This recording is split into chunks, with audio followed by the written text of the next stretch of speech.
анх удаа Солонгос улс одоо хойд Солонгос биш ээ. Бидний Солонгос улс. Анх удаа залуу хүмүүсийн 50% нь Америкийг ерөнхийдөө сайн гэж харахгүй.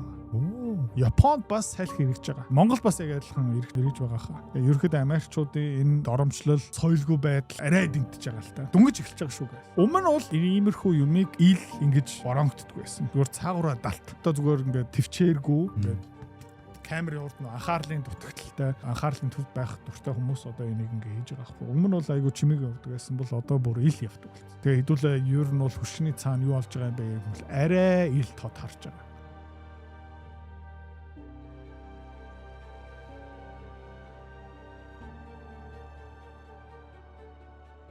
За манай дэлхийн ба мөнгө шоуны өнөөдрийн дугаар тавтай морил мэдээж манай өнөөдрийн дугаарын ивент тэтгэгчээр Pepperstone компани маань ажиллаж байгаа. Тэгээд Pepperstone компаниар өнөөдрийн байдлаар өгөөж бол нэг ойролцоогоор 6% өгөөжтэй явж байна.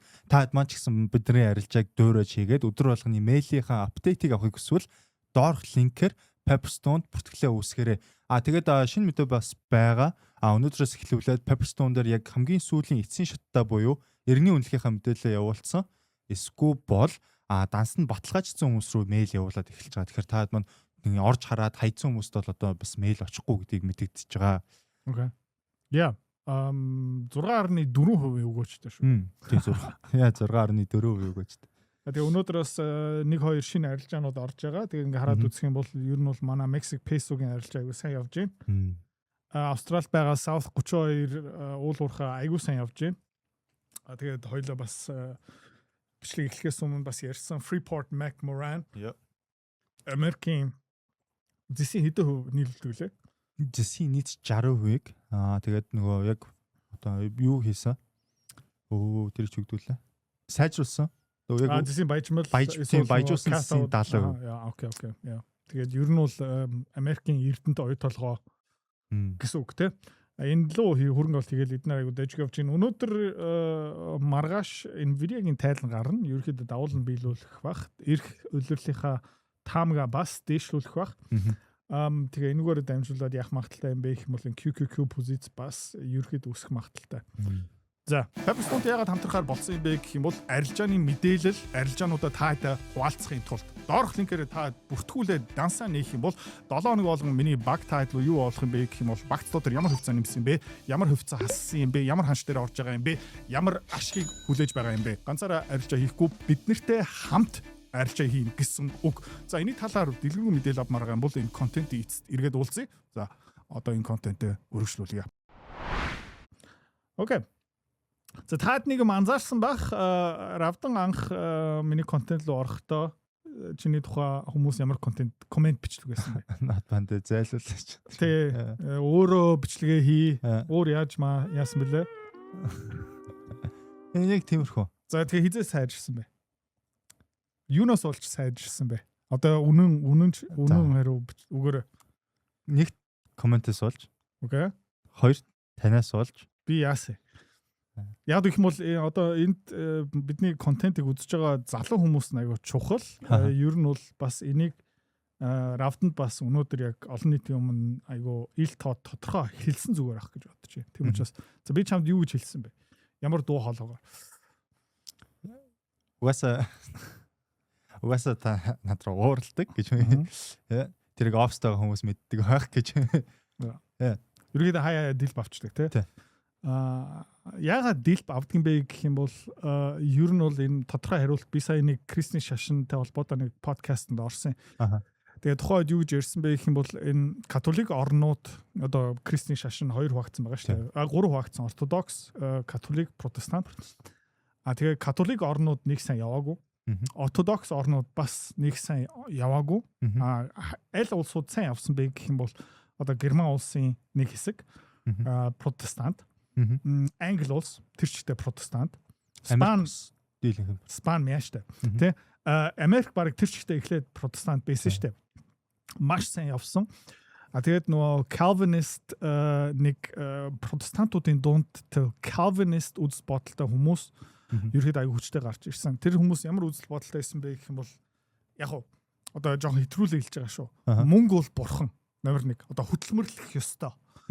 Тэгээд тэд нар ингээд байнга ингээд еврей хүн шиг ингээд мөнгөө тоолдог хүмүүс ерөөсөө биш заа юу. Мөнгнөөс гадна нэг өөр юм амар чухал. Тэгээд энэтхэг улс яагаад ерөөсөө явахгүй байгаа юм бэ? Тэ? Африк орнууд ерөөсөө яагаад явахгүй байгаа юм бэ? Нэг Nigeria дэлхийн юуны төв билээ? Алтуу. Scam lure-ийн төв шүү дээ. Дандаа нэг Нигериас гаралтай нэг хунтаа чинь мөнгө олцсон ингээс scam явдаг байхгүй. Тэгээ Монгол бас ерөөхдөө яагаад явахгүй байгаа юм бэ? Эсвэл тэ бүрэн потенциалтай явахгүй байгаа юм бэ гэх юм бол энтэй холбоотой чамд бас тэр байгаа. Надаа тэр одоо би өөрийнхөө нэг магтахгүй байна. За яагаад гэх юм бол энэ бол нөө Аз болсон. Би Германд өссөн. Тэгээ герман хүмүүсээс би юу авсан бэ гэх юм бол нэг ичдэг юм авсан. За тэр юу би яг санаж Монголд анх ирээд нэг жижиг бизнес нэг найзтайгаа хамт хийсэн. Тэгээ тэрнтэй ингээ за маргааш 12 цаг их дэлгүүрийн урд уулзсан шүү. Ингээ би яг 11:50-г очсон байсан. Манай найз хаач байхгүй. Мессеж явууллаа, хариу ирдэггүй. За 12:30 араас нь уцаар залгсан чи яг одоо бараг ирдсэн байна гэд. Тэгээ нэг цаг болсон чи ирдэггүй. 1:30 гээд ирж байгаа байхгүй. Тэсний би уурладаг. Тэ? Хэлсэн бол яагаад ирэхгүй байгаа юм бэ? Чи юу сүртэй юм бэ? Зүгээр яагач гэл. Тэгээ би доктороо вау. Тэгээ яасан бэ гэвэл маргааш нөгөөдөр ирэх жилийн хугацаанд тэр хүнтэй уулзалт товлохдоо надаа ямар ч найдвар түрээгүй. Одоо ямар нэгэн ажил өгтөө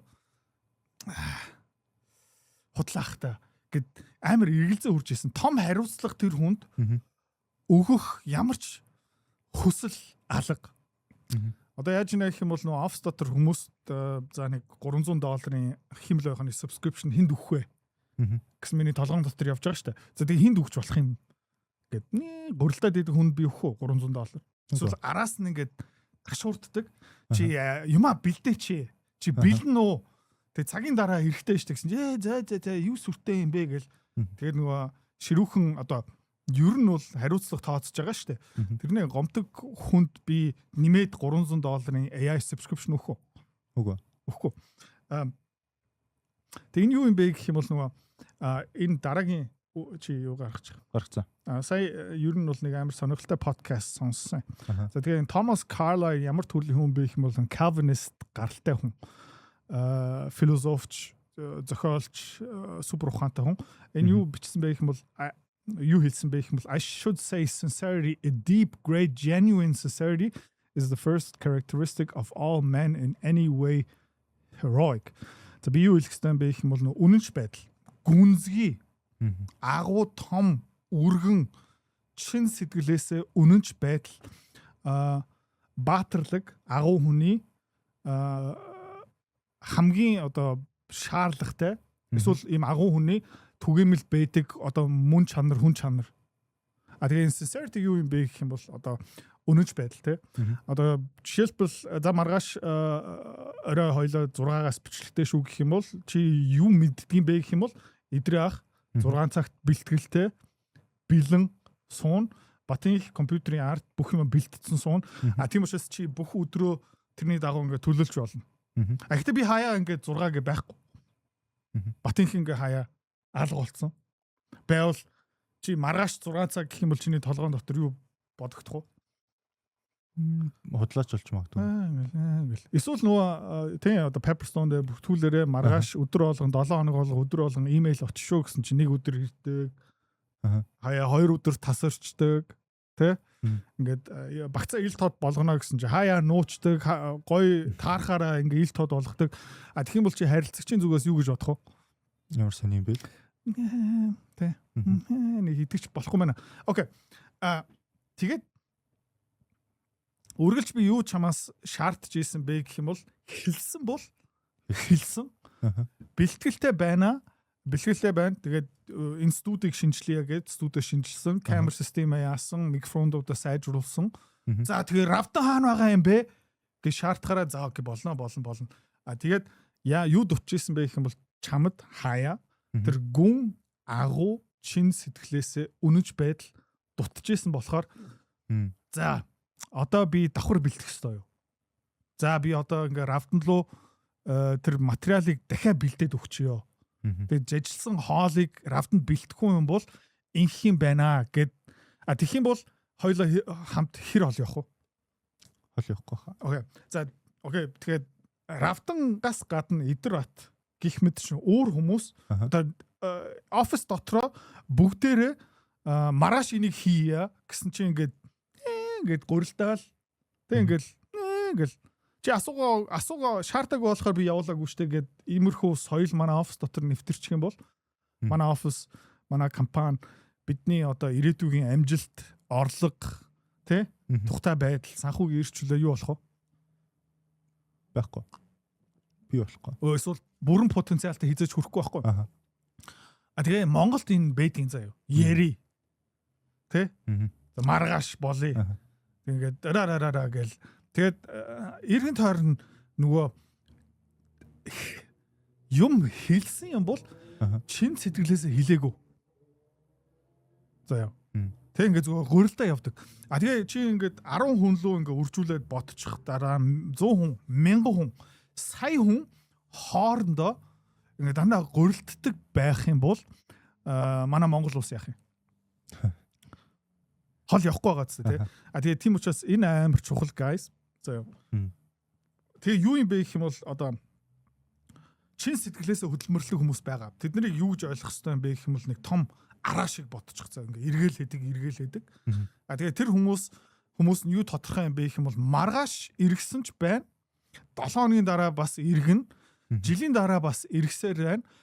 Энэ хүний хажууд би өөрөө арай жижигхэн араа юм бол би энэ хүний хажууд би өөрийнхөө ингээ угсраад хамт эргэж болох юм байна гэд өөрийнхөө амьдрал ирээдүй эх жил 5 жил 10 жил карьер бүх амьдралаа ингээ төлөвлөж болж байгаа үстэй тий.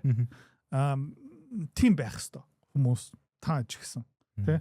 Яг гэх юм бол тиймэрхүү хүмүүсээр манай улс дүүрсэн байх юм бол төлгөө хийж болно. Маргаашийн ажил бүх юм тодорхой үйлчлэгээ гих мэт шин ингээ дараагийн шатнд хүрчдэг байхгүй. Тэгээ энийг би ерөөхдөө офс дотор хүн болгоноос ер нь бол шаарддаг. Хамгийн гол нь би өөрөө тэгээд Монголд нэг ялгаа байдгийн заяа. Одоо би аль хэдийн равтан яриха болцсон шүү заяа зүгээр Монголыг ярьж байгаа. Үнэнч байдал бас нөгөө нүүр гэсэн юм байгаа Азад. Нүүр царай алдаж болохгүй. Одоо жишээлбэл саяхан равдан бит хоёрын ингээд нэвтрүүлэг эхлэхээс өмнө за өнөөдөр би нэг жоохон ширүүх юм хэлээ шүү чамайг хальт шүүмжлээ шүү гэсэн чи та яг юу ярих юм бэ гээл нөгөө цаана Аз хүний одоо нүүрээ хамгаалах механизм эхэлдэг штэ. Тэр нүүр хамгаалах нь нөгөө Азыг жоохон хойшин татдаг гэх юм уу да. Одоо нөгөө нүүр царай алдаж болохгүй тийм учраас тэр хүнд би бодит байдлыг хэлж болохгүй. Тийм учраас тэр хүн хизээч араа болохгүй. Жишээлбэл амар олон ээж аав нарыг би таньсан заяа. Одоо олон нийтийн өмнө гараад ирэхээр амар соёлтой. Тэ хүүхдүүдийнхээ араас ингээ яадаг, хоол моол амар цэвэрхэн иддэг, маш зүү юм хэлдэг, хараал юусоо хэлдэггүй гэх мэт чинь. Тэгээд гэр бүлтэй ингээ байхдаа одоо нөгөө аав нар хамгийн гол нь би яг санжийн заяа нэг гар яасан бэ гэх юм бол жоохон анхны мөнгө олсон чинь нэг сүртэй өөртөө нэг шинэ машин худалдаж аваад тэгээ аавда хууч машина бэлгэлсэн байхгүй. Тэгээ нөө байрны найр гэж ойлгож чинь гэхдээ машины найр хийсэн байхгүй тэр гар. Окей. Хүн болгоныг дуудсан би юу болж байгаа юм бэ гэсэн чинь зүгээр нэг найр болж байгаа юм аа. Гэсэн чинь аавда тэр 12 жил болсон хууч машина бэлгэлж байгаа байхгүй. Нэг сүртэй. Тэгээ ааваа мэ гэл.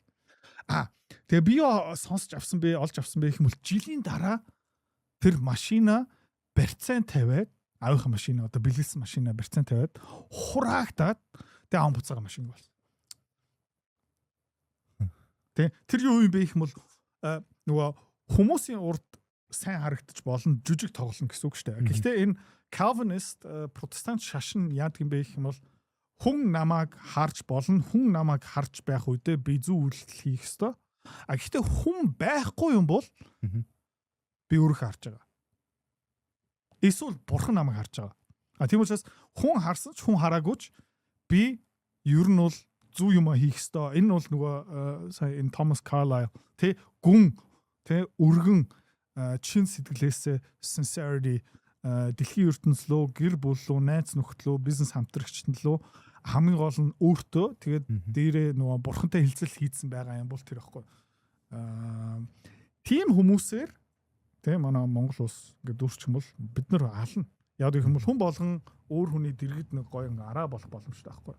Тэ ингэж чи ерөөхдөө найдвар төрнө. Тэ итгэл төрнө. Тэгээ хамтын ажиллагаа түнш мөншлөсөн амар хол явахгүй. Тэгээ миний мэдхээр Монголын урт хугацааны айгүй амжилттай явж байгаа бизнесмэнүүд бүгдээрээ жоохон тиймэрхүү. Тэрийг залуучуудаа сураад авцгаая. Бас миний YouTube дээр харагдаж би хаяа 7 хоног болгон би бараг тэгдгүүм л та зүгээр нэг хэсэгтээ нэг гайгүй болсныхан дараа жоохон чөлөө авсан штэ. Тэ тэгээ одоо буцаа гарч чинь тэгээд миний YouTube channel шууд цохилт авсан штэ. Яг за энэ өдрийн болцсон байна гэлтэй. Тэгээ одоо буцаагаад хүмүүсийн дэргэд өдөр болгон одоо 3 юм 2 контент гаргаж байгаа штэ. Тэгээ энэ улс дотроо бас амар чухал одоо энэтхэг улсыг харж ийн Америк улс бас ерөөхдөө найдваргүй болж эхэлж байгаа байхгүй юу? Тэ энэ ерөөхдөө геополитик компани үнэлгээ хаашаа хөрөнгө олт хийх үү? Ер нь бол цаана энэ амар чухал. За. Баярлалаа. Зүгээр сонирхолтой байсан бат. Good. За. Хоёул өнөөдөр ер нь бол Америк эдийн засгийн талаар нэлээдгүй ярина. Юу болоод байгаа юм бэ?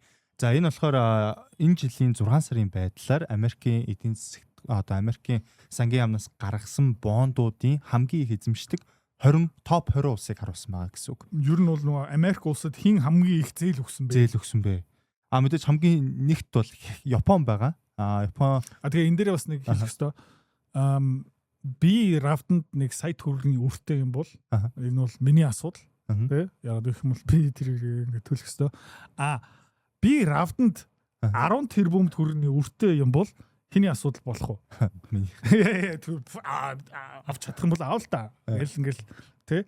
Яа одоо яг одоо нөгөө сая маяар ярьсан энэ одоо бүр ингээд их 80 тэрбум доллараар яригдж байгаа шүү дээ. Япон, Англи тий. Номер 1 бол хэд гинэ? 1.1 их 80 долларын өртөө. Тэгээ надад эндээс бас айгүй сонирхолтой төр зураг харагдсан. Та харах юм бол энэ жилийн байдлаар хамгийн их Америкийн засгийн газрын бондуудыг зарсан улсыг харах юм бол дандаа BRICS-ийн орнууд байгаа. Хятадууд, за Бразил, Энэтхэг хамгийн их Америкийн засгийн газрын бондыг зарсан улсууд байна. Эднэр бас Америкт яг итгэлээ алдаад эхэлж байгаа шиг байна те. Ерөнхийдөө ирээдүйг айгүй тодорхой харагдсан. Тэгээд ер нь бол түншүүд байсан, нэлийн их худалдаж авдаг байсан, Америкчуудад итгэдэг байсан. Америкчуудын дэргэд өөрөө араа болсон улсууд. Тэгээд Дональд Трамп гарч ирээд ер нь бол энэтхийг бас нэг хэсэг алгадаад эхэлсэн. Бразилийг алгадаад эхэлсэн. Тэгээ хятадуудыг угаасаа зогсолтгүй ингээ алгадчих байгаа штэ. Тэгээ эдгээр ерөнхийдөө саруул эрүүл ухаантай одоо 100% Америкийн нохоо болоогүй улсууд. Гэхдээ ингээ хараад үзэх юм бол Англи улс тултал нь алгадуулж байгаа.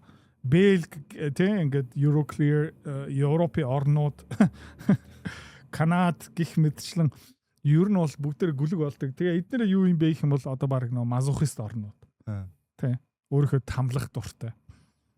Тэгээд BRICS-ийн орнууд ерөөхдөө ингээд зээлээ өгсөн зээлээ багасгаж байгаа. Бразил юу мэдж байгаа юм бэ гэх юм бол сая Венесуэлаг дайрсан. Кубик одоо бодоо олгож байгаа. Хятадуудыг ингээ харж байгаа. Тэгэл Америкчууд хизээ нэгэн цагт хятадтай ингээ дайн хийж мийх юм бол өгсөндөө одоо зээлтэй байх вэ. Тэ. Тэнийг үстэй ингээд чи Америкчуудад 630 тэрбум мөнгө зээлсэн. Тэгээ чамайг алан мална, чамайг бөмбөгдөн, чам дээр ингээ хориг мориг санкц тавьж байгаа бол чи тэнэг штэ. Тэгээ Оросууд яг ийм байдалд орсон штэ. Европын засгийн газрын бонд 300 тэрбум евроор эзэмшижсэн. Тэгээд Европчууд царцаагаа хийсэн. Тэгээ одоо Украинд үгүй шүү гэж явж байгаа. Тэгээ энийг хараад окей. Засгийн газруудын үр ер нь бол улс төрийн тоглоом болсон байна. Бид нар одоо бүгдээрээ энийг анзаарч байгаа. Тэгээд аль болох багаар нэмж байгаа. Гэхдээ чи ингээ харж байгаа юм бол UAE те Сауди Араб ер нь бол ер нь хамгийн том нохоонор энийг ерөөхдөө тултал нь авч байгаа нөө Америкийн хамгаалалт авахын тулд гэх мэтчлэн те. Гэтэ ер нь эх жилүүдэд энэ бас буурах багт те. Ер нь энэ ялангуяа энэ Арабын орнууд сайн мэдэхгүй байна. Яагаад гэх юм бол одоо Америкчууд бүр бронктож байгаа шүү дээ. Чи мөнгөө буцаагаад авмаар байгаа юм бол алын шүү. Тэ? Чи надаа нэмж зээл өгөхгүй юм бол бас алын шүү. Тэр одоо гормон руу орцсон байгаа шүү дээ. Тэгээ энэ бүгдээрээ нөгөө хүнд байдалд орцсон байгаа шүү дээ. Одоо хэдтууд юу хэлдэг юм бэ? Хараач маа. Тэ? Энэгтгэгчүүд зүгээр ингээд нөө юу ч сонсоогүй юм шиг. Гэхдээ Их Британи, Бельги тэг ингээд асуудал орж байгаа хгүй. Тэгээ банкуд яагаад дампуурдаг юм бэ гэх юм бол амар сонирхолтой. Эхлээд нэг зээл өгөөд тэр нь муудаад дараа нь юу хэлдэг юм бэ гэх юм бол чи надад дахиад зээл өгөхгүй бол би зээлэн дээрээ дампуурлаа шүү гэдэг байхгүй. Тэгээ Монголд яг би одоо банкуудын нэр зээлэгчийн нэр одоо хэлж яах юм. Гэтэ Монголын том банк дотор болж исэн маш том зээлдэгч. Тэр юу хэлсэн бэ гэх юм бол чи нэлээд их мөнгө надад зээлсэн. Тэгээд чи надад шин зээл өгөхгүй юм бол би хуучин зээл дээрээ дампуурна. Тэгээд чи Монгол банк дээр асуудал орно. Тэгээд чи хөвцөө эзэмштэй юу тайлбарлах юм бум гэх мэт шиг болдог байхгүй. Тэгээд түрүүний юм би ч юм сая төгрөгийн өртөө юм бол энэ бол миний асуудал. Чи надад 10 тэрбумын өртөө юм бол бро энэ яг чиний асуудал шүү дээ. Тэр байхгүй. Одоо яг тэр лүү ингээ орцсон байна. Одоо Япончууд яг тийм асуудал орцсон байгаа. Их Британи гэх мэтчлэн. Тэ. Зя дараагийн зураг болохоор хойлоо сүмх бичлэгүүдээр ярьж исэн Америкийн нийт өр 40 их $80 хүрлээ гэдэг. Одоо болохоор нийт өр нь нийт дотоодын нийт бүтээгдэхүүнээс давсан. Одоо дотоодын нийт бүтээгдэхүүн 100% гэж үзэх юм бол тэр 100%-аас давсан их хэмжээний зээл төрчээд байгаа. Энэ Копенгаген харагдаж байгаа зү. Яа. Тэгээ энэ одоо хаашаа явах юм бэ гэх юм бол дээшээ л явна. Тэгээд энэ өмнөх оргилцыг хизээ өөрсөн бэ гэх юм бол дэлхийн 2 дугаар дайны үеэр тийм байна. Одоо дэлхийн дайн болж ах үедээ Японтай, Германтай тултал нь алдсаж ах үедээ ерөөхдөө тэр ч эдийн засгаа тухайн үед махны хязгаар гараад ирсэн байсан. Хувцсны хязгаар гараад ирсэн байсан. Автомашин худалдаж авах хязгаар гараад ирсэн. Ган цахилгаан хэрэгсэл төмөр гих мэт шин. Тэгээд бүр сонирхолтой юм гэх юм бол дэлхийн 2 дугаар дайны үеэр эмэгтэйчүүд нөгөө трикон байхгүй. Триконы материалыг нөгөө шөхрөнд ашиглаж ийсэн. Тэ? Тэгээ янз бүрийн ингээ тамхи мамхи янз бүрийн ингээ өргөн хэрэглээний бараа хязгаарт орсон байсан. Окей. Тим үе. Тэгэхээр одоо ингээ бүх юм эрхчлүүлээд байх үед тэгэл юу юм бэ гэх юм бол нөгөө түрүүний хэлжсэн Америк улс одоо тэр Кристин шашнаас LED-ний холтцсон. Улс төрчнөр LED-ний тусдаа нэг бүлэг болцсон, гүн бузартцсан.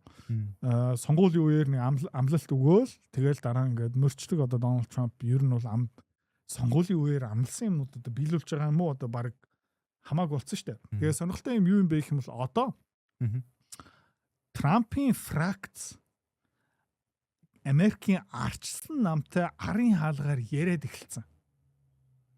Эсрэг намтайгаа гэсэн үг шүү дээ. Жохон эрх мэдэл өгчээ, жохон санхүүжил өгчээ, жохон хуулийн төсөлтөөр яачээ. Бити намайг шоронд хийгээрээ. Тэ? Бити намайг огцруулаарэ. Тэ? 2028 он сонгуул бид нар ингээ арчигдах юм бол иргэдийн дайн бити хий гэл тиймэрхүү юм одоо Америкийн Republican нам одоо хөшгөний цаана демократ намтай уулзаад эхэлсэн. Монголд бас яг адилхан юм болдог. Тэгэхээр аль хэдийн хожигдлоо хүлэн зөвшөөрчлөө шүү дээ. Магадлалынхаа эрсдлээ хааж эхэлж байгаа. Тэ. Тэгээ Монгол бас яг адилхан шүү. Их сонирхолтой. Одоо дараагийн тэгэхгүй бол энэ одоо Монголоос зүгтцсэн баахан ерөнхий сайд нар байгаа шүү дээ. Их ордоо хизээ хамгийн сүүлд ирсэн бүүм. Гэхдээ тэр хүний паспорт яагаад хүчнтэй байгаа юм бэ? Та зүгээр бод. Би одоо энийг үргэлжлүүлээ ярих юм бол асуудал орно. Дараагийн зураг нийт дотоодын нийт бүтээгдэхүүнийхээ 3 гаруй хувийг зүгээр л зээлийнхаа хүүтэнд төлж байгаа. Бас амар. Тэгээ хүүгийн түвшин нэг сүртээ өсөөгүй байгаа шүү дээ. Одоо ингээд 1980 95 он 85 оны үеэр Америкийн засгийн газрын бооны хүү 8.9-тэй байсан. Окей. 8.9-тэй байсан. Одоо 4 мөрөв дээр явж байгаа. Энэ бүр ингээ өвшөө дэш явна. Тэгэд энэ Америкийн нийт зээл нь нэг хүн амд $117,000 хөлөө орчмоор нэг иргэнд. Тэгээ нөгөө арчлын системийн сул тал одоо ингээд сонгуул болгон дээрээ ингээд хөгшин хүмүүсийн урд ингээ хүмүүс гарч ирээд тэтгэврийн чинь нэмнэ. Оюутнуудын урд гараад өнгөө сургалтанд суугаарай. Тэ? Өөр яадаг үлээ. Бизнес эзний тендер цум аваарай. Гэл тэ. Тэгээд ингээ бидний урд ингээ яадаг юм бэ гэх юм бол яах вэ? Нэг жоохон тарих угаалт явуулаад тэ ингээл байрны үн мөн ингээл янз бүрийн амлал явдаг байхгүй. Тэгэхээр яадаг юм бэ гэх юм бол төсвийн юуносоо тэрийг ингээд зохицуулдаг. Тэтгэврийг нэмдэг. Тэгэл эцсийн юу юм бэ гэх юм бол нөгөө биднээс авч байгаа татварын мөнгийг ашиглаад биднийг ингээд өлгөж байгаа юм уу, авилгаж байгаа гэсэн үг шүү дээ. Тэгэл Америк бас яг адилхан. Тэгээ одоо хүмүүс өнгөрсөн хэдэн сонгуулиар зүгээр хүн болгонд юм өгсөн шүү дээ. Тэ. Тэр одоо дуусч байгаа. Дараагийн сонгуул дээр магадгүй тоглоом дахиад явах магадлал гэх 2 сонгуулийн дараа яах юм бэ гэвэл энэ одоо нийгэм хараад үзэх юм бол өмнө нь бол Монголд хамгийн идэвхтэй сонгуулио очдог хөгшин хүмүүс нэлээд их юм өгдөг байсан. Яг гэвэл тэд нэр тэ чөлөөтэй хийх юм байхгүй сонгуул дээр очдог залуу хүмүүс тэ одоо баахан хөгшин хүмүүс гомдорой залуу хүмүүс сонгуул нэг тоохгүй тийм учраас гэл тэ тэгээ явандаа яах магадaltaй юм бэ гэх юм бол нэг насны бүлэг нэг бүлгийн хүмүүсийг нөгөө бүлгийн эсрэг ингээд тоглож магадaltaй. Тэгээд энд ингээ явсаар байтал энэ бас иргэдийн маргаан руу явах магадлал бол байгаа. Одоо Америкийн ардчлал нам, демократ нам одоо юу яриад эхэлж байгаа юм бэ гэх юм бол тэр бомбнуудын татварыг үсгий, саятангуудын татварыг үсгий яваад байгаа шүү дээ. Энэ юу юм бэ гэх юм бол нөгөө мөнгөтэй, орлоготой хүмүүсээс орлогын булаагаад аваад мөнгөгүй хүмүүст үгүй мөгийг л явж байгаа байхгүй. Тэр ингээд ер нь бол одоо нийгэм бутраад эхэлж байгаа гэсэн. Тэгээ энэ бол дөнгөж эхлэлнэ. Одоо энэ бол энэ чамд бас дахиад юу арах тустай юм бэ гэх юм бол cup and handle ерөнхийдөө болох магадaltaй шүү. Тэгээ энэ бол явна яа. Тэгэд хоёлын өнгөчлөлтөр бас ярьсан Америкчууд угаасаа энэ хэмжээний өрөө төлөхгүй гэд. Сүүл би бас юу сонссон бэ гэхээр биткойноор сүүл ямар нэгэн coin digital asset гаргаад бас төлөх магадaltaй гэсэн ийм мэдээ. Яг нөгөө ялгаагүй л те. Одоо юу хөвлөн үү хамаагүй. Тэгээд зүгээр coin хэлбэрээр хевлээд маа энэ одоо Америкийн мөнгийг хараад үзэх юм бол this is legal tender гэж бичсэн байгаа шүү дээ. Энэгээр all public and private ерөнхийдөө нөгөө төрийн бас хэвийн хөвшлийн төлбөр тооцоогоор энийг хүлээн зөвшөөрсгөө юу лээ. Ингээд тиймэрхүү маягаар ингээд яатсан байгаа шүү дээ.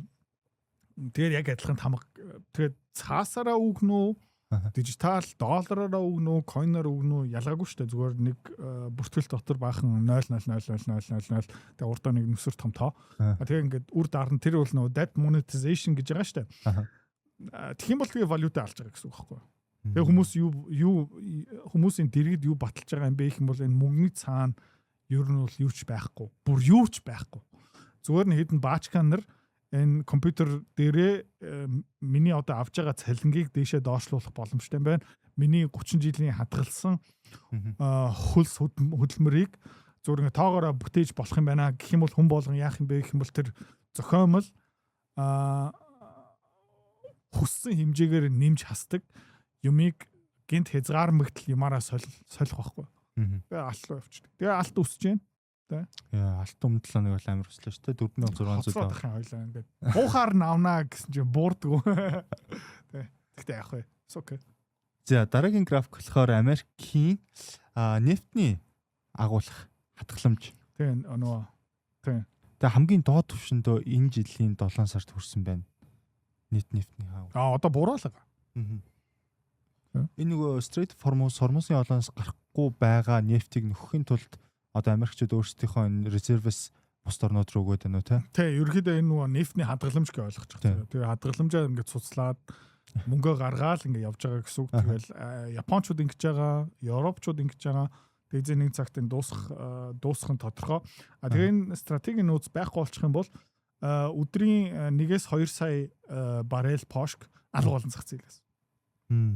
Тэгээд юу болж байна гэх юм бол нөгөө сүүлийн үед бас нөгөө энэ стратегийн нөөцнөөс олгож байгаа хэмжээ бас буурж байгаа тийм учраас нефтний үн ханш одоо буцаагаад тийш. Америкт бол $80, Европт бол $90 Гэлээд энэ хүрсэн байгаа хгүй. Яа. Энэ дуусчих юм бол тэгэл хадгаламж нь дуусаа тэгэл аимшигтай юм болно. Харцгаа. Тэгээд өчигдөр Америкийн нэгдсэн улсын сангийн яамны сайд Scott Bessent Washington DC одоо Америкийн нийслэл хоттой очоод нэг мэдээлэл хийсэн байгаа. Ерөнхийдөө бол Америкчууд сүүлийн үед юу яриад байгаа юм бэ гэхээр угаасаа Ираныг цэрэг түвшнэрээр барахгүй юм байна. Ингэж яриаггүй л дээ. Гэхдээ ер нь хүмүүс тэгж харж байгаа тийм. Цэрэг түвшнэрээр барахгүй юм байна. Одоо яахыг хүсэж байгаа юм бэ гэхээр эдийн засгийн хоригоороо Ирантай тултлана гэж байгаа. Тэгээд D-Day гэсэн зүйл айгүйх яриад байгаа. Economic D-Day, эдийн засгийн D-Day.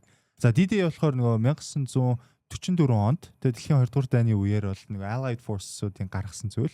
Яасан бэ гэхээр нөгөө Франц руу Францын далайн эргэлөө Канада, Америк, Англи бүгдээрээ ерөөхдөө зэргүүдээрээ дайраад тэгээд нөгөө Saving Private Ryan кино тэгээ эхлэх гэсэн үг тийм яриад байгаа. Гэхдээ эдийн засгийн хувьд одоо яг цэрэг түвшингээрээ биш эдийн засгийн хувьд дайрна гэдэг. За тэгээд одоо тэгээ яасан бэ? Scott Bessent юу ч хэлсэн бэ юм бол нэг бол та нар манай талд эсвэл та нар манай дайсан. Тэгээд би өмнө сонссон юм шиг санагдаад байна. Одоо энэ харагдчихээн. 2001 онд хоёулаас үнэвчлэг дээр ярьж исэн 9/11 9 сарын 11-ний халдлагын дараа тухайн ерөнхийлөгч 25 жилийн өмнө. Тийм байна тий. За let's see it. George W. Bush. Every nation in every region now has a decision to make. Either you are with us or you are with the terrorists. Either you're with us or you're with the terrorists. Нэг бол манай тал, нэг бол террористүүд. Окей. Чи буцаагаад нэг 2 слайд, 3 слайдаараа дээшилж. За. За. За тэгээд ер нь бол 80-аад оны үеэр өсөд тэгээд нас буураад Ёроол нь хизээ байсан бэ гэх юм бол 2001 он. 2001 он Ёроолтой хүрээд тэрнээс хойш яасан бэ? Буцаад 8 оноос эхлээд энэ шинэ трендийг хэн эхлүүлсэн бэ гэх юм бол нөгөө American Republican нам. Тэр neocon одоо neo-conservative шинэ үеийн консерватив хүмүүс. Тэгээд юу болсон бэ гэх юм бол 2001 оноос ахуулаад Израильчүүдийн хүсэл Америкийн засгийн газар дотор биелэгдэж эхэлсэн. Ирак, Либия, Syria, одоо Lebanon их мэдчихэм. За тэгээд ер нь бол Израильчуудад баяр хүргэе. За тэгээд тэгээд 2001 он Жорж Буш хэлчихсэн. Та нар нэг бол манай талд, нэг бол манай дайсан. Тэгээ Афганистан руу төрүүлд дайрсан. Афганистанд нөгөө Осама бин Ладен нөөгдөжсэн болохоор хүн болгон зөвшөөрөхөөс өөр аргагүй болсон. Тэгээд би яг санаж 2003 онд Ирак руу дайрах гэсэн. За тэгээд манай сургууль дотор нэг манай багш нэг хэдийн юм асуусан. 2002 онд лөө. Тэгээд манай түүхийн багш биднээс асууж ирсэн. Та нар энэ Иракийн дайныг дэмжиж гин үү? Гэсэн чинь хүн болгон дэмжиж гараа үргэж байгаа байхгүй. Хүүхдүүдтэй бид нэр тарих угаалгацсан. Бүгдээрээ гараа өргөсөн. Би бас ингээ амар хүчтэй өргөсөн. Тэгээ яг санаж манай цагаан сахалтай тэ багшуул та нар бүгдээрээ тархиа угаалгацсан дураагүй. Явжсэн. Тэгээд бүр манай сургууль дээр би яг сайн мэдгүй байна. Төрийн бус байгууллагуудын ирээд яасан бэ гэх юм бол хэдэн сурагчдыг аваад яасан бэ гэвэл нөгөө тухайн хотын намын байрын урд сурагчтай ингээ жигсаасан. Ирак руу дайр. Иракийн дайн дэмжиж гинэ гэдэг. Тэгээ өөр юун дээр хотын төвийн талбай дээр Иракийн дайны эсэргүүцсэн хүүхдүүд бас ингэ явж исэн. Би аль-алин дээр очоогүй л дээ. Гэхдээ ер нь бол хүн болгон ерөөхдөө нэг үзэл бодол байсан. Тэгээд аюул сонирхолтой юм. Тухайн Герман улсын Бундесканцлер хэн байсан бэ гэх юм бол Gerhard Schröder. Тэгээ Gerhard Schröder юу гэж хэлсэн бэ гэх юм бол нүүбийн тушаал байхгүй юм бол заяа. Тэгээ Ирак улс тэр weapons of mass destruction тэ одоо химийн зэвсэг, пуужин, цөмийн зэвсгийн араас нотлохоо баталгаагүй юм бол бид нар явахгүй гэж авсан байхгүй юу? Тэгээ ингээд Герман Европ дотор бүр жинхэнэ дипломат харилцааны кризис болсон шүү дээ. Тэгэд Георж хөрөө жигнэсээ одоо тэр миний харж байгаа юу юм бэ гэх юм бол жинхэнэ одоо Герман улсыг төлөөлдөг хамгийн сүүлчийн улс төрч хэн байсан бэ гэх юм бол SPD намын Георж хөрөө байсан. Тэгээ Георж хөрөө бас юу юм бэ гэх юм бол Nord Stream нэг барьсан. Тэгээ Nord Stream 2-ын өсөрийг тавьсан. Яг хөө ганц нэг юм дараа нь ингээд зодгоо тайлсан чинь Газпром компани туузан гişүн болоо шаацсан. Гэхдээ яг вэ. Тэр тухайн үед нөгөө германчууд жигнэсээ Иракийн дайн no наач хөл бос бид нар явахгүй. Гэтэ Газпром ч угаасаа Германд ч амар алдартай. Германы одоо нөгөө Бундеслигагийн тэг хөлбөмбөгийн лигийн айгүй олон багийг дэмждэг санагдаад байна. Газпром. Бэйсэн. Тухайн үед те одоо байхгүй. Тэгээд нөгөө бас хин хэлж илээ Америкийн нэгдсэн улсын Пентагон дотор тэгээд батлын хамгаалах яам дотор бас 2001 оноос хойш нэг Donald Rumsfeld тэ нэг 7 улс руу Donald Rumsfeld бүгд 7 улс руу дайрна Америкчууд ирэх хэдэн жил. Тийм үндэсний аюулгүй байдлын хорооны гишүүн. Тэг ингээ яасан яг жигсаалт ингээ тавьсан байсан. Яагаад бидний 7 улс руу дайрж байгаа юм бэ асуусан гэж байна. Тэнгүүт үгүй би мэдгүй дээрээс л тэгж 7 улс руу явж байна. Израиль тэг еврейчүүд. За тэгээ одоо Scott Bessent яг адилхан Америкчууд ер нь бол нөгөө айгу гөрөлтийн байна заяа. Тийм илтгэл тавихтаа за 20 жилийн өмнө яаж бид ард түмнээ яаж боовцсон бэлээ. За энэ бол тухайн үед энэ явсан юм бол одоо энэ явах хэрэггүй тэгээд. За одоо Scott Bessent гэдүүлээ. Сонсъё.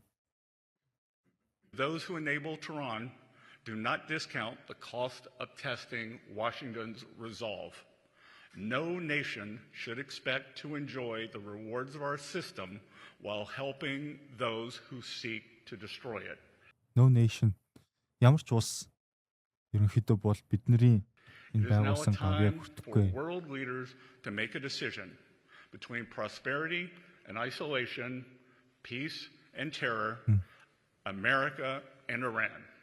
The campaign we begin today will gather force with every day that follows, and it will not end until this regime stands alone. Улам хүчтэй болно. Нэг бол Америкийг сонг, нэг бол Ираныг сонг, тэ? Нэг бол дэлхийн худалдаа баялаг хөрөнгийн зах зээл биднийг сонг, нэг бол ганцаардлыг сонг гэд ер нь бол мафийн босс шиг юм ярьж ин да хөрх.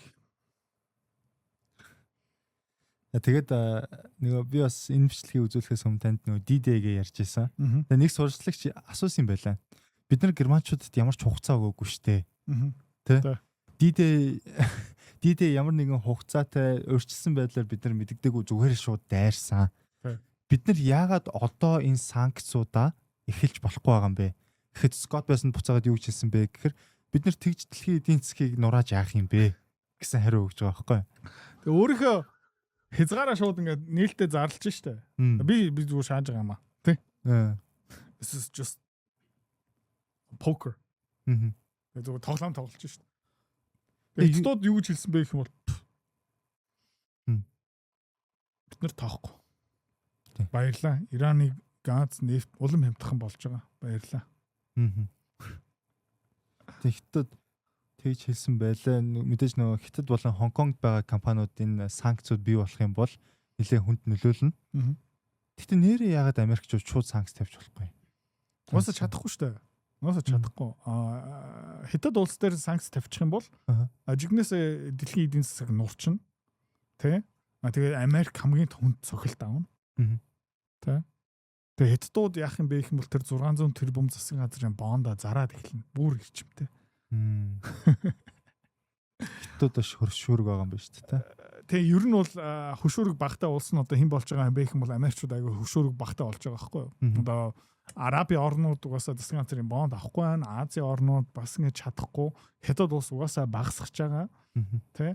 Хонконг угаасаа одоо тэгээ Дубайас болж одоо Дубай ингэ бутраад хутлаа болчлоо шүү дээ.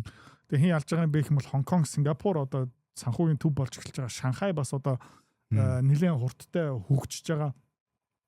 Тэгээд эдгээр бүгдээрээ ингээд баярлал юу харж байгаа. Яг гэх юм бол Хятадууд улам ялж байгаа, улам найдвартай түн шиг харагдаж байгаа.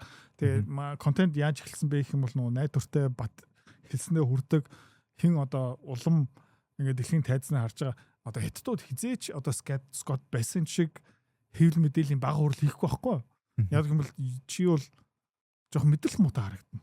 Чи бол жоохон арга барцсан юм шиг харагдана. Чи амар desperate. Чамаас юу үнэртэж байгаа юм бэ гэх юм бол нөгөө арга барсан хүний үнэр одоо үнэрч байгаа байхгүй. Тэ? Нөгөө нөхөртөө яг хаягдах байгаа юм шиг мэдрэл муутай. Эсвэл эхнэртэй баг хаягдах байгаа тийм нөгөө арга барцсан баачка шиг одоо чи сонсогдож эхэлж байгаа байхгүй. Тийм учраас тэгээд Дональд Трамп дээр бүр ярих юм хэрэггүй. Тэгээд улам Хятадуудад давуу тал өгч байгаа дэлхийн тайзан дээр. Тэгээ Иранчууд энийг одоо давж чадах юм бол тэгээ ялах нь ерөнхийдөө тодорхой угаасаа аль хэдийн Америкчууд ялагдсан. Тэгээд хамгийн том Иранаас юм авдаг, Иранд юм нийлүүлдэг орн хин бэ гэх юм бол Хятадууд. Тэгээд дараа нь UAE, тэг Араби орнууд. Тэд нар угаасаа хулгаагаараа тэ юмаа нийлүүлчихлээ. Тэгээ хойлоо сая нөө Америкийн батлын хамгаалах юмнаас нэг онд тэ нэг 7 улсыг одоо эх хэдэн жилүүд дайтаад одоо байхгүй болгоно гэсэн төлөвлөгөө байсан. Тэгээ эцсийнх нь тэ 7 дахь улс нь Иран байсан. Одоо final boss гэж хүмүүс яриад байгаа. Тэгээ энэ төлөвлөгөөнд хүрэхгүй юм бол тэгээ Америкчууд ингээ хожигдчих юм бол Израильчууд зүгээр суух юм уу? Greater Israel plan одоо тэр ойрхон дорнтыг Израильчууд удирдах тэр төлөвлөгөө ер нь норж байгаа гэсэн. Үгүй Америкчууд зүгээр ингээ бай байгаа яваад өгч. Окей. За. Тэгээ нефт биднэрт хэрэггүй, газ биднэрт хэрэггүй, муслим хүмүүс биднэрт хэрэггүй. Угаасаа та намайг үзэн яддаг гэж хэлэх байхгүй юу? Та намайг угаасаа үзэн яддаг тийм би угаасаа энэ баймааргүй. Тэгээ яваад өгч байхгүй юу? Хэн алуулах вэ гэх юм бол Израиль еврейчүүд. Америкчууд алга болох юм бол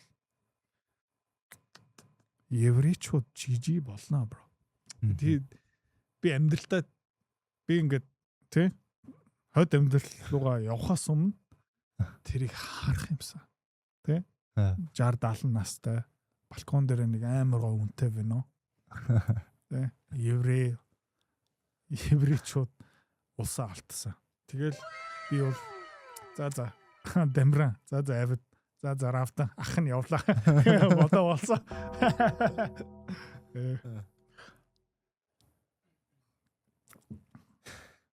Тэгээд ер нь бол хамгийн том нөлөөлөх гээд байгаа орн хийм бэ гэх юм бол нөгөө Хятадууд шүү дээ. Тэгээд нөгөө өнгөрсөн 7 хоног Operation Epic Fury, Operation Iranian Isolation. Дэлхийн түүхэн байгаагүй хориг харж байгаараа та нар манар гэл тэг ингээ яг нөгөө паб баарн дотор хоёр эргэцсэн. Би чамайг алнаа. Харж байгаараа тэг ингээл чамтай маргааш таарн гэд том ярьж явах та. Хятадууд юу ч хэлсэн бэ гэх юм бол бид нар Иранаас авдгаар. Come at me bro. Гэлтэй угаасаа Ши Жинпинг цагаан ордон руу очихоор л хിവэр байгаа. Гэхдээ одоо нөгөө удахгүй шүү дээ. Бараг нэг сарын дараа л Ши Жинпинг Америк цагаан ордон руу явах аялчлаа цуцалчих юм бол Тэгвэл жинхэнэ хөрөнгө оолтынхаа багцаа нэлээд өөрчлөх хэрэгтэй байна. Харчи. Тэгээд энэ бол Don Tzu. Art of War. Sun Tzu. Нөгөө Art of War одоо Дани урлаг. Дани урлаг гэдэг ном. Монголоор шууд Дани урлагийг орчуулагдсан байдаг. За окей. Тэгээд Don Tzu бас Дани урлаг шинэ ном удахгүй хэвлэлд гаргах юм байна. Тэгээд ask China to sanction their oil supplier. Энэ Sun Tzu чинь хятад шүү дээ. Тэнгүүд Don Tzu энэ бас амар funny. Тэг. Юу гэсэн үг юм бэ гэх юм бол тий Хятадаас юу асуух хэрэгтэй бэ гэх юм бол нефт нийлүүлэгчийг тий ер нь санкцлах, хорих. Одоо монголчууд бид нарыг амар сайн ойлгож байгаа. Биднэрт одоо бензин олдохгүй байгаа. Тэгээ ганц биднэрт бензин өгдөг колонктой муудалт зодол гэж зөвлөгөө. Don Tzu мундаг шүү. За дараагийн. US urges China to join economic pressure campaign against Iran. Монголоор юу гэсэн юм бэ, bro? Монголоор Америкчууд Ираны эсрэг тэг хятадуудыг эдийн засгийн одоо дарамт өгөөч. Базаач Иранчуудыг тий. Тэгээд нэг хүн Instagram дээр X дээр амар гоё мем тавьсан байна. Тэгээ ингээд гойж штэ андаа. Тий. Нөлөөсдсөн. Оо нилээ нөлөөсөө хоёр нүднээс ингээд баг тий ингээд нилээ хямарсан. Гойж штэ андаа чи бас хамт базалтай гэл тий. Яа. Тэгээ нь явахгүй. Энэ бол явахгүй. Зя. Дараагийн надад айгүй сонирхолтой санагдсан мэдээ юу юм бэ гэхээр Houthis гэж мэдээж байгаа Йеменд байдаг. Одоо ууланд амьдардаг. За манай Америкчууд бол террористууд гэдэг юм. Ер нь бол террористууд шүү дээ. Ер нь болохоор террорист. Гэхдээ ер нь Ираны нэлээд томхон түншүүдийн нэг тэр нөгөө Strait of Bab el-Mandebийг хаадаг. 2 жил болгон нөгөө агуунаас гарч ирээд хитэн пуужин явуулаад тэгэл ингээл буцаагаад хаханд. Энэ Houthis-ууд яадаг юм бэ гэх юм бол Сауди Араб улсаас дандаа хахуул авдаг. За яа, дандаа хахуул авдаг. Тэгээ мөнгөн дуусаад ирэхээр агуунаас гарч ирээд хитэн пуужин явуулаад тэгээ нэ Сауди Арабч за маа гэл тэгээ буцаагаад алга болдог штэ. Сомали яг адилхан нөгөө талд нь штэ. Тэ нөгөө дандаа нэг хитэн усан онгоцууд ингээд яаж магаал. Тэгээ ер нь бол нөгөө баян орны хажууд өөрөө хөдөлмөрлмөргүй байгаа. Тэгэл ингээл хажууд чинь амар баян баачка байна. Тэгээд гаражнасаа дандаа нэг үнтэй юм явуулаад гэснэ ингээд чи ингээд чи машинда хэр дуртай гэл. Would be a shame if your car blew up гэлтэй. Тэгэл арабчуудын том асуудал нь тэгэл Йемен улс Houthis-ууд агуу олон агуутай агуутай тэгэл пуужин угаасаа одоо хямдхан болцсон. Тэгэл ер нь бол гоё бизнес модель тий. Ингээд нөхөр нь эхнэр нь хайраа би гадагшаа Франц явж нэг Louis Vuitton-ы цүнхтэй бол гэсэн чинь за байж байгаарай. Агоноос гараа тий. Ер нь бол тийм хүмүүс тэгээд сүүлд ер нь бол Иранаас айгүйх санхүүжилт авч байгаа. Яагаад вэ гэхээр Иран мэдээж нөгөө хормосын хоолоос гадна эсрэг талд байгаа. Тэгээд Сауди Арабийн эсрэг талд байгаа. Strait of Bab el-Mandeb тэгээд дээшлээд нөгөө Суэц каналыг ер нь бол хорихыг хаахыг тэгээд тэрнгүүр арилжаа явуулахыг нефт газ явуулахгүй байхыг бол ирмэлцэж байгаа. Тийм учраас Houthis бас нэлээдгүй их санхүүжилт өгсөн. Тэгээд саяхан бас яасан бэ гэхээр Сауди Арабид хажууд байсан томоохон нефтний хөлөг онгоцыг Houthis-д бөмбөгдсөн. Угаасаа тэр одоо хоолоогоор юу нефт гарахгүй байгаа. Жилийн бичиж буцаагаад жилийн өмнө Америкчууд заяа Houthis-д алдсан штэ.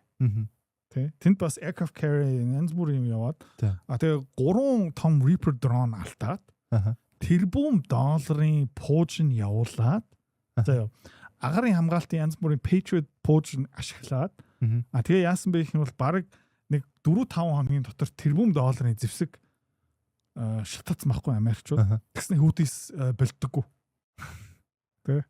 Тэгээ Америкчууд яасан бэ гэх юм бол oh my god одоо эдгээр бидний хэсэгт нэг 5-10 мянган долларын дрон пуужин явуулж байна. Бид нар тэр дроныг сүнөөхийн тулд эсвэл тэдний пуужингаас өөрийг хамгаалахын тулд 2-3 сая доллар зарцуулж байна. Тэгээ яасан бэ гэх юм бол за болиё гээд тий зодуулсан гүлэг юм шиг гэл буцугтцсан. Тэгээ Houthis бол тэр хэсгээр даам суудаг болсон. Америкчууд тий Houthis-уудыг дарах гэж үзсэн чадсангүй. Яг нөгөө 6 сарын үеэр Ирантай алдсан шүү дээ. Нэг 12 хоногийн 12-day war. Тэгээд тэр Houthis-уудыг барч чадахгүй байгаа хэрнээ 3-4 сарын дараа Ирантай бас дахин алдсаж үзсэн шүү дээ. Тэгээ 12 хоногийн дараа Израиль, Америкчууд галц зогсоо идэхүү. Тэгээ галц зогсоохоос өмнө за нэг тийм bunker buster тэр Исфаханы ураныг баяжуулдаг үйлдвэрийг бөмбөгтөөд ингээд Midnight Fury биднээс та яллаа маллаа. Тэгээд 6 сарын үгүй тийм нэг 8 сарын бэлтгэл хийгээд дахиад Ирантай алдчихж байгаа хөө дахиад алгадуулж байгаа. Houthis Америк Израилийг алгадсан. Дараа нь 6-7 сарын үеэр Иран алгадсан. Одоо 2 сарын 28-наас өнөөдөр хүртэл ер нь бол Америкчууд аргаа барж штэ. Би юу бодсон бэ гэх юм бол за энэ 3-4 сар болох хаа хагас жил болсон. Холт болцсон биз дээ. Би баг одоо яг хагас жил болж байна. Амар. Тэгээ энийг бөмбөгдөд тахт өнөөдөр нефт дахиад жоохон унцлаа. Яг хүү ойл дахиад 80 тэгэл манипуляц тэгээд юу болох юм бэ гэх юм бол одоо нөгөө 80 маяас $90 яваад үгүй штэ. Нефтийг шорт хийж байгаа. Одоо нефт уннаа гэсэн айгүй олон хүмүүс мөрий тавиад арилж хийж байгаа шүү. Алуулнаа. Тэгээ нөгөө short squeeze-дэд бүр олон өсөх магадaltaй. Бүр тийш явах магадaltaй. Тэгээд хүмүүс юу ярьж байгаа юм бэ гэх юм бол Scott Bessent Америкийн сангийн яам. Нилээх short позицтэй. Тэд нэр blow up хийх магадaltaй. Хутисийг чадахгүй байна, Ираныг чадахгүй байна. Гэхдээ дараагийн улсыг чадна. Зас арай Канадаач барчих байлгүй дээ. Хоёлаа 5 дахь өдөр билүү бүтсэн өдөр ярьж ийсэн. Ерөнхийдөө Америк, Канада хоёр хоорондоо нийт тарифын дайн зарлцсан байгаа. Одоо галийн татврын дайн зарлцсан байгаа. Тэгээд Трамп ерөнхийдөө бол Канада улс дээр нийт орж машинуудын 50% дээр машин ган тий гих мэтчлэн одоо хүнд үйлдвэрлэлийн бараа машины сэлбэг бүгдэн дээр нь 50% онцгой татвар янд харагдаж байна. Тэгээ одоо бид нэр Канадчуудыг 51 дэх мужаа гэж хүлээж авахгүй гэсэн бас мэдээлэл хийсэн. Ер нь бол сүүлийн үед Америкийн дайсан байх илүү амар тайван амьдрах юм шиг санагдаж байна. Яг их бол Ким Жонг Унийг андаа мандаа ингээ зуц мууц гээд яриад байгаа штэ. Хятадуудын өөдөөс гүлэг болж байна. Тэ? Ираныг орд бөмбөгцөнгүү. Европ тэ? Канада улс нэгстэй тултал нь мушгиж штэ. Тэ яг нэг үрэнд орцсон. Заяа. Чи ингээ төсөөлч чиний хөрш заяа. Дүүрэн зэвсэгтэй 2 метр өндөр дүүрэн булчин. Өдөр болгон хар тамхи арх хэрэгэлдэг. Тэг өдөр болгон чиний хаалыг тогшигдаг. Ингээд мөнгө мандаа мөнгө зээлчих. Зээлэхгүй мө тий. Нэр юм уу? Сайхан амраарай. Гэл тий. Нэг нүдэ нээлттэй утаар тий. Наадхаа хямдхан өгөөч гэл тий. Яа тийм болж байна. Тэгээ ер нь бол түншүүдээ айгүй их мушгиж эхэлж байгаа. Тэгээ өнөөдөр бас нэг сонирхолтой юм. Анх удаа Солонгос улс одоо хойд Солонгос биш ээ тий. Бидний Солонгос улс. Анх удаа Солонгос залуу хүмүүсийн 50% нь Америкийг ерөнхийдөө сайн гэж харахгүй байгаа. Тий. Японд бас салхи эргэж байгаа. Тий. Монгол бас яг адилхан эргэж байгаа хаа. Тэгээ ерөнхийдөө Америкчуудын энэ доромжлол энэ соёлгүй байдал арай дэмтэж байгаа л та. Тэгэл дүнгэж эхэлж байгаа шүү guys. Дүнгэж эхэлж байгаа. Өмнө нь бол иймэрхүү юмыг ил ингэж боронгддгүй байсан. Зүгээр цаагаараа далт. Маш чимээгүй. Тэ? Айгуу чимээгүй хурлын өрөөнд дотор гэл тэ? Тэгээ ил болж байгаа гэдэг нь хүчээ алдсан. Одоо зүгээр ингээд төвчээргүй Дональд Трамп ба түүний засгийн газар ингээд камерын урд нь анхаарлын дутагдaltaй анхаарлын төвд байх дуртай хүмүүс одоо энийг ингээ хийж байгаа байхгүй. Өмнө нь бол айгуу чимээг явдаг байсан бол одоо бүр ил явдаг болсон. Тэгээ хэдүүлээ ер нь бол хөшний цаана юу болж байгаа юм бэ гэвэл арай ил тод харж байгаа. Тиймэрхүү юм. Тэгэл одоо ер нь бол Америкийн хамтарч байх хэцүү, Америкийн дайсанч байх хэцүү. Тэгээд ер нь бол нэг гэр бүлийн нэг гишүүн ингээд сүрээд эхлээд архичин болоод ирэхээр хүн болгоныг доош нь татдаг шүү дээ. Нэг тиймэрхүү юм болж байна да. Харамсалтай. Тэгээ эндээс арилжаа игээд ашиг олж байгаа. Тэгээ хэдүүлээ арилжаа хийж байгаа хүмүүст нь л ашигтай. Сайхан хоол байна л та хэдүүлээ. Сайхан хоол байна л та. Канад байсан бол чанга баха. За. Өнөөдрийн шоу хамт үзсэн баярлалаа guys. За тэгээд мэдээж доорх линкээр та хэд банаг үсэх юм бол Pepperstone дээр бүртгэлээ үүсгээд дансаа нэгээрээ нэг 5 минут л болтын ер нь бол айгүй амархан бүхэн монгол хэлээр нэг давуу талтай юмнууд. Тэгэхээр энэ дэлхийн боронкносоо хэрүүлийн юуносоо хэдүүлээ Хэдэн ногооныг зулгаад авъя. Бай. За баяр та.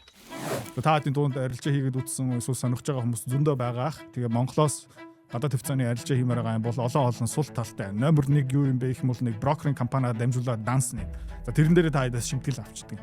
За нэмээд дансаа цэнгэлмээр байгаа юм бол та хэдийн мөнгө гадагшаа шилжигдэх ёстой гэж та хэдэд хэлнэ. Тэрэн дээрээ бас дахиад Swift гүйлгээний шимтгэл та хэдээс бас авчна.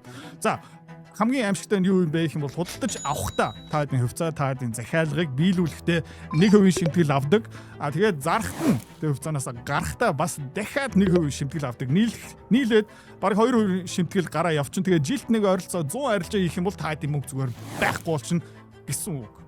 За ийм юм манад байхгүй шимтгэл бараг байхгүй шүү. За 0.0 хэдэн процентын шимтгэлтэй арилжаа бид нартэй хийн гэсэн үг. За нэмээд дансаа зүгээр Q-pair сэнгэлж болно гэсэн үг. Тэр янз бүрийн Swift Mift-ийн юм заваа юм ерөөсөө байхгүй. За тэгэхээр хамгийн гоё юм юу юм бэ гэх юм бол ганцаараа арилжаа хийхгүй. Янз бүрийн брокеринг компани дээр очихдоо нэг хүнээс зөвлөгөө авдаг. За тэгээд тэд нар юу хийдэг юм бэ гэх юм бол өөрөө ерөөсөө хөрөнгө оруулалт хийдэггүй. Тэр хүмүүс бүгдээрээ цалингийн зээлтэй, байрны лизингтэй, баг зарим банк бус ломбардын үүрэнд орсон. Өөрөө ерөөсөө хөрөнгө оруулалт хийдэггүй хүн нэмээд сарынхаа цалин авж байгаа болохоор тэр харилцагчдын амжилт тэднэрт ер нь бол ямар ч хамаагүй зүгээр та хэдийн шимтгэлийн орлогыг авах гэж хүсэж байгаа. За бидний арга арай өөр. Бид нэр та хамт хөрөнгө оруулалт хийж байгаа. Бид нэр өөрийнхөө хөрөнгө оруулалт хийсэн байгаа. Өөрийнхөө мөнгөө эрсдэлд оруулсан байгаа багцаа та хэдтэй нээлттэй хуваалцж байгаа гэсэн үг. Мөнгө алдаж байна гэдэг чинь би манай баг хамтаа олон бас мөнгө алдаж байгаа гэсэн үг. Ашиг олж байгаа юм бол ерөөхдөө бас яг адилхан хэдүүлээ нэг завин дотор сууж байгаа гэсэн үг. За энэ үйлчлэгээ ерөөхдөө маш шинэлэг одоо ойролцоо нэг 7 хоног болж байгаа. За тэгээд 7 хоногт бид нар бас та хэд юу болох юм бэ гэх юм бол ойролцоо нэг 3-аас 4 имэйл явуулна. Илүү олон арилжаа хийх юм бол та хэд илүү олон имэйл очно. Имэйлээ шалгаарай, spam folder бас шалгаарай. Яг иймэрхүү төрлийн имэйл attachment-ээ очих шүү. За тэгээд энэ юу бичсэн байгаа юм бэ гэх юм бол жишээлбэл 8 сарын 13 та хэдтэй хуваалцсан Pepperstone дээр үүсгэсэн багц. За жишээлбэл энд Euro USD sell position одоо short position авсан байгаа. Доор юу бичигдсэн байгаа бэ гэх юм бол одоогийн ханшин дээр ерөөхдөө орох боломжтой. За тэгээ энэ дээр баруун талын буланд юу бичсэн байгаа юм бэ гэх юм бол ямар ханшин дээр орсон зүгээр үү? Stop loss хаана тавьсан зүгээр үү? Ашгаа хаана авсан зүгээр үү? Тэгээд эрсдэл өгөөжийн харьцаа байна. Тэгээд багцынхаа ойролцоо 3% эрсдэл оруулж байгаа шүү. За энэ ороход бэлэн байгаа юм байна. Ам доллар Японы йенийг buy хийх энэ дээр одоо бид нар жоохон хүлээж байгаа удахгүй орох магадaltaй дараагийн имэйл дээр мэдээл очно бид нар энэ арилжаа руу орсон байгаа шүү. Тэгээд мэдээж юу хуваалцах юм бэ гэх юм бол хэдэн хувиар орсон юм бэ? Хаана ашиг харж байгаа юм бэ? Хаана stop loss тавих юм бэ? За нэмээд TLT American Discount-ын бондын арилжаа ерөөхдөө одоохондоо ороход боломжтой байна. Дэлгэрэнгүй тайлбар бас баруун тал байна. Nvidia дээр хэдүүлээ одоохондоо хүлээцтэй байгаа. Ам доллар Мексик песогийн арилжаа ерөөхдөө одоогийн байдлаар 8 сарын 13 миний хувьд бол айгүй секси харагдаж байгаа. Ийшээ хэдүүлээ ерөөхдөө бас ороход бэлэн байгаа. Жишээлбэл саяхан хэдүүлээ SanDisk руу орсон одоогийн байдлаар баг зэрэг ашигтай явж байгаа. Тэгээд Nasdaq дээрээ ерөөхдөө бид нар бас орсон байна. Freeport McMoran дээр ерөөхдөө хүлээж байна. Жишээлбэл ерөөхдөө ийм компаниуд та дээр ингээ бүгдээрээ очно хизээ нэг цагт бид нар орох юм бол та дээр мэдээл очно. Одоо манай багц ойролцоо ингэж харагдаж байна те энэ задаргаа бас та дээр очно. Жишээлбэл те евро, доллар, Nvidia, TLT, American Peso, SanDisk, QQQ, Xpeng гэх мэтчлэн sell buy гэсэн байна. Тэгээд ерөөхдөө stop loss, take profit хэдэн хувиар оруулах уу те ороход одоохондоо тохиромжтой юу эсвэл цаг нь өнгөрцөн үү тэгээ хэдийн маржин энэ дээр авч байгаа юм бэ тэгээ бид нар ингээд юу зөвлөж байгаа юм бэ гэх юм бол ойролцоо $1000 байж иж ийшээ ороорой $500 бас орох боломжтой. Гэхдээ тэрнээс доош бол хэрэггүй тэгээ $1000 орсон би зөвлөё. За скуулээс арай өөр скуулийн арилжаа арай агрессив, арай олон илүү гүн шинжилгээтэй багцсан жоохон өөр байгаа. Скуулийн өгөөч бас жоохон энээс жоохон өндөр. Гэхдээ энэний зорилго юу юм бэ гэх юм бол та яванда school community-ийн гишүүн болоорой. Тэгээд school community дээр хөрөнгө оруулалт хиймээр байгаа юм бол та мэдж байгаа байж магадгүй ойролцоо $10,000 хэрэгтэй. За тэгээд school дээр бас ингээ бүртгүүлээд сар болгон өдөр болгон мэдээлэл авмаар байгаа юм бол сарын шимтгэлтэй. Гэхдээ энэ үйлчлэгийн дээрээ тийм сарын шимтгэл гэсэн юм ерөөсөө байхгүй. Энэ ерөөхдөө хөрөнгө оруулалтын цэцэрлэг гэж ойлгоорой. School руу ингээ дэвшээд ахлах анги их сургууль руу орохын би ерөөхдөө та хэд тэсэн ядаж хүлээж байгаа. Яагаад гэх юм бол өнгөрсөн жил манай school community жишээлбэл ойролцоог 70% өгөөж авсан байна. Энэ жилдээ одоохоно нэг 35-40% өгөөжтэй явж байгаа ерөөхдөө хүмүүс аюу аз жаргалтай. Гэхдээ жишээлбэл те $10,000 орсон юм бол одоо 30% өгөөж гэдэг чинь $3,000 олцсон байгаа гэсэн үг. Тэрнээсээ бас тэр schooling шибэг хаалгах хэсэх ёстой. Гэхдээ $1,000 орж байгаа юм бол $300 $400 шимтгэлт төлж байгаа. Тэгээд ерөнхийдөө та хэдий өгөөж байх болж байгаа гэсэн үг. Тэ? Яг $10,000-аас доош хөрөнгө оруулалт хийж байгаа хүмүүс Pepperstone-ыг зөвлөе. За тэгээд манай багц ерөнхийдөө яаж явж байгаа юм бэ гэх юм бол энэ 5 хоногийн өмнөх мэдээл нэг харж байгаа бол $7 ашигтай явж байгаа. Тэ доллар, еврогийн позиц байна, Nasdaq позиц, SanDisk, TLT Mexican peso. За тэгээд тэрний маргааш нь $19 ашиг олцсон байна. За тэрний дараах өдөр $25 явцсан байна. Энэ бол нээлттэй багц тий бид нэр ингээд мэйл дээрээ ингээд бүгдийг нээлттэй хуваалцдаг. Янз бүрийн Photoshop юм засан гэж юусоо байхгүй. Яагаад гэх юм бол өмнөх мэйлүүд нь бүгдээрээ нээлттэй байгаа. Холио бантан дандаа амжилттай тий арилжаануудаа ингээд та хэд руу ингээд гурилтаад явуулдаг юм. Юусоо байхгүй 100% таатай хамт нэг завин дотор сууж байгаа шүү. Тэгээ ингээ хараад үзэх юм бол одоо энэ үйлчлэгээ нэвтрүүлснийхэн дараа ойролцоог 4 хоног болж байна. Тэгээ манай $1,000 багц. Тэгээд манай би байна. Би өөрөө бас $1,000 багцсан. Дээр нээсэн байгаа манай багийн гишүүн Пуна байгаа, манай Равдан гэсэн байгаа. Бид гурлаа $1,000 арилжаа хийж байгаа. Төстэй хөрөнгө оруулалтын багц би бас өөрөө Interactive Brokers дээрээ хөтлөө явж байгаа. Хамаагүй их мөнгөөр. Гэхдээ ер нь бол энэ дээрээ би бас таатай хамт арилжаа хийж байгаа шүү. Тэгээ 4 хоног өнгөрсөн одоогийн байдлаараа $31 ашиг олцсон байна. 4 хоногийн дотор тэгээ энэ юу гэсэн үг юм бэ гэх юм бол 3.1% долларын өгөөч эндээс олцсон байгаа. Нэг 7 хоног өнгөрөөгүй байна. За тэгээд бидний таамаг арилжаанууд нь зүг явах юм бол энэ ерөөдөө өсөх бүрэн боломжтой. Тэгээд бидний бас нэг томоохон ялгаа юу юм бэ гэх юм бол те хамт хөрөнгө оруулалт хийж байгаа, шинжилгээ хийж байгаа. Энэ компаниудыг бид нэр ингээд ерөнхийдөө өдөржингөө тэ хинаад шинжилээд явж байгаа. Та хэдий ерөөсөө орхин гэсэн юм байхгүй, зүгээр нэг брокертэй үйлчлэг хийж байгаа юм байхгүй. Та хэдий шимтгэлийн орлого бид нар ерөөсөө сонирн биш. Та зүгээр сайхан өндөр багцтай болоод манай school community-гийн гишүүн болоосаа тийм үднээс энийг нээж байгаа. За тэгээ доор бүртгүүлэх линк байгаа. Тэр линкээрээ бүртгүүлээрээ тэгэхгүй бол та хэдий имэйл биднэрт байхгүй гэсэн үг. Би даасан ганцаараа Pepperstone-оор данс нээчих юм бол бидний имэйл та дээр очихгүй шүү. Тийм учраас доорх линкээрээ заавалчгүй бүртгүүлээрээ. Тэгээд хамгийн сүүлд энэ эрсдэлтэй тийм ээ бид нэр зүгээр багцаа таатай хуваалцаж байгаа. Та би даасан өөрийнхөө шийдвэр дээр үндэслээд энэ арилжаануудыг хийж байгаа шүү. Гэхдээ энэ дээр би нэг юм хэлмээр байна. Бид нэр ерөөхдөө маш бага эрсдэл авч байгаа. Дийлэх мөнгө кэшн дээрээ суух болно. Бид нэр ерөөхдөө багцынхаа ойролцоог 30%-аар хөрөнгө оруулалт хийж байгаа. Тэгэхээр нэг компани руу хизээч 3-4%-аас дээш хөрөнгө оруулалт хийхгүй. Stop loss-ууд нь тодорхой. Take profit-ууд нь тодорхой. Бид нар яг өөрийнхөө арилжааныхаа дагуу ямар ч эмоцгүй робот мэт шиг хөрөнгө оруулалт хийх болно. За тэгээ хамтдаа нэг завин сууя. Доор бүртгүүлээрээ баяртай.